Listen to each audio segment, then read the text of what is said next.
Hey guys, it's NLW here, back again with another video. I know a lot of people enjoyed the Raw review I did past Tuesday, and I will be doing SummerSlam as well. In fact, on Monday, I'm going to be debuting a new series of short pick-fed prediction matches, so do look out for those next week. But with 1 week to go until SummerSlam, we're here at SmackDown. I'm just going to give some quick thoughts on it. I've seen a few highlights, going to let you know what I liked, what I didn't like. So without further ado, let's get into it. So we kicked off with Big E and John Morrison, at least we were supposed to, and then Retribution. They showed their ugly head again. I went through on my Raw review what I think of Retribution, so I won't go over it too much. Like I said, I'm not a fan of the angle at all. There seem to be even more of them, and they apparently have grown in height since Monday, but they just lay waste to everything, lay waste to Big E and John Morrison, and the announcers run off, and I'm just like, is there anything to be scared of? And is the SmackDown roster cowards? Because they're not coming out to help, you know, Big E or John Morrison. And I mean, The Miz did come out after, but yeah, I don't know. And then later on, Big E and John Morrison did have their eventual singles match, and the match was alright. But Retribution, that whole angle was overshadowing it. They were in the backstage area, causing chaos and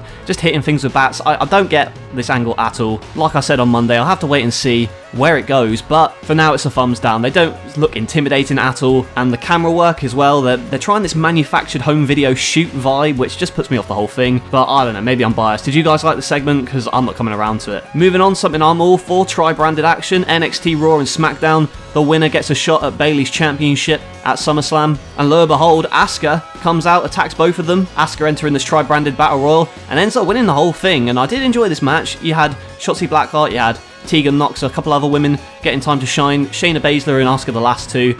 Asuka eliminating her. So Asuka going to SummerSlam, facing Bayley and Sasha Banks for both the Raw and SmackDown Women's Championships. I'm all for this. I've seen a lot of people complaining about giving someone new an opportunity, and you know what, I get that, but with a week to go until SummerSlam, with no build, I'm all for Asuka getting a title match. What I can probably see happening is Asuka maybe losing to Bayley and defeating Sasha because of Bayley messing up or something like that, or even Sasha messing up. So maybe that will lead to Asuka becoming champion over on Raw, while Sasha and Bayley have their inevitable fight for the SmackDown Women's Championship, which I'm on board for. Then again, a part of me would like to see Asuka win both belts at SummerSlam, but that's just my opinion, considering she's by far the best woman they have. But a good showcase for the women on SmackDown, sorely needed after what happened a few weeks ago, that terrible karaoke segment. Hope to see more opportunities for the likes of Tegan Nox, Naomi and the others, but we'll have to wait until SummerSlam and see if Asuka can do it. Asuka 2 belts, baby, I'm here for it. Another thing I liked about the show, Jeff Hardy coming out to challenge AJ Styles, Joseph Park getting serious TNA vibes. He had the whole whiteboard, he had the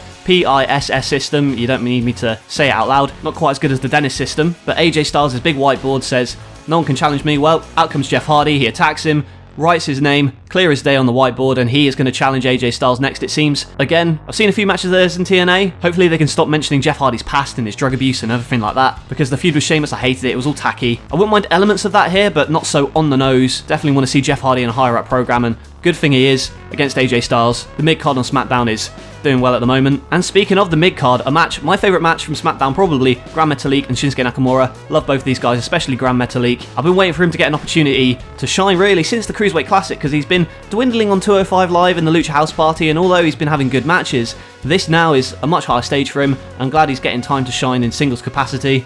Good match, solid match, and then at the end, Kalisto returning, looking absolutely swole, jacked. Kalisto, a gorgeous tornado DDT running off the side plexiglass to deliver it to Cesaro, and Gran Metalik with a victory over Shinsuke Nakamura. Like I said, massive fan of the Lucha House Party. Cesaro and Shinsuke Nakamura, breath of fresh air in the tag team division as well, so good stuff all around there. I have to say though, not a fan of the whole Sheamus angle they're going for. Last week I swear he was meant to be a face, but now he's a heel again, and the same with Shorty G, face now, or he was a heel. He's obviously been watching a lot of the big show because he's turning face and heel left to right this week, and I swear, look, I haven't been watching recently, but it's just confusing me. I thought they were going to give Chad Gable like maybe a mini push of some sort, but I don't know, maybe they squandered it again. Having him squashed by Sheamus, did not enjoy that at all. And Sheamus coming out to bro kick Big E at the end of his match as well.